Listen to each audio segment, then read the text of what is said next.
liliipata familia ya Kianula. Tuliletewa taarifa hizo na vijana pia walipita huku kwenye bendera ya upendo, na safari hii naona bendera ya upendo nitakuwepo. Sina hakika nitakuwepo. Kuanzia siku 21 mpaka 23. Wakati wa mbio hizo, pamoja na kwamba nia ni kuwasaidia wahitaji wanaokuwepo kwenye jamii yetu, sababu nyingine ni kwa ajili ya kuwatambua wale ambao ni wahitaji zaidi.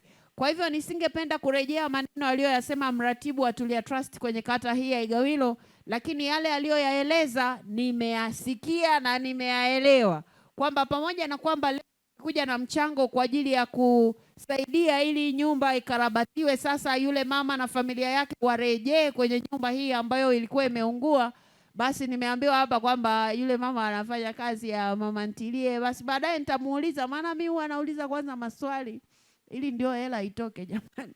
Maana unaweza ukasema mtaji mtu kumbe 20,000, kumbe mtaji ni sio 20,000. Utampa 20,000 atanunua zake ndonya ya mchele na kanyama akafurahi siku hiyo, afu utakasirika kwamba mbona nilikupa mtaji, kumbe 20,000 ilikuwa imtoshi, alikuwa anahitaji laki, si ndio jamani? Kwa hiyo nitaongea naye hapa alafu nione uhitaji ni wa kiasi gani, tuone namna tunavyoweza kumsaidia ili aweze kuisaidia familia yake, kwa sababu amezungumza hapa mratibu kwamba kumbe na mume naye ana changamoto, mguu alipata ajali, kwa hivyo hawezi kufanya shughuli zake zile ambazo alikuwa anazifanya hapo awali, na kwamba kuna watoto 5.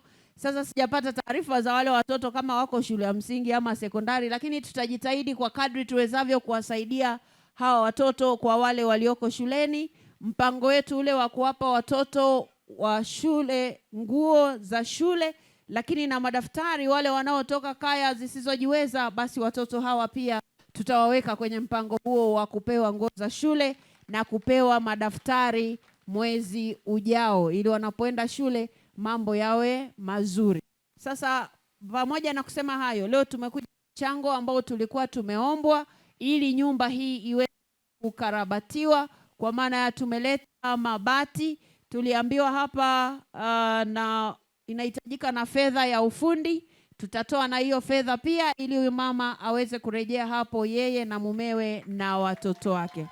Baada ya kusema hayo, nitumie fursa hii kuwashukuru sana wanamtaa huu ambao mmefanya kazi nzuri ya kushirikiana na huyu mama na familia yote kwa kipindi ambacho mmewahifadhi. Wengine mlisaidia chakula, wengine mlisaidia mavazi, wengine mkasaidia hapo wanapokaa. Mungu awabariki sana. Na hili ambalo sisi kama jamii lazima tujifunze kushirikiana. Wewe usikae nyumbani unamwaga na chakula kinalala mpaka kesho yake wakati jirani yako ana njaa. Tujifunze kusaidiana. Kusaidia mtu si lazima na kikubwa sana. Kwa hiyo jambo hili ambalo mmelifanya katika mtaa wetu, mmefanya jambo kubwa. Kama ninawashukuru sana.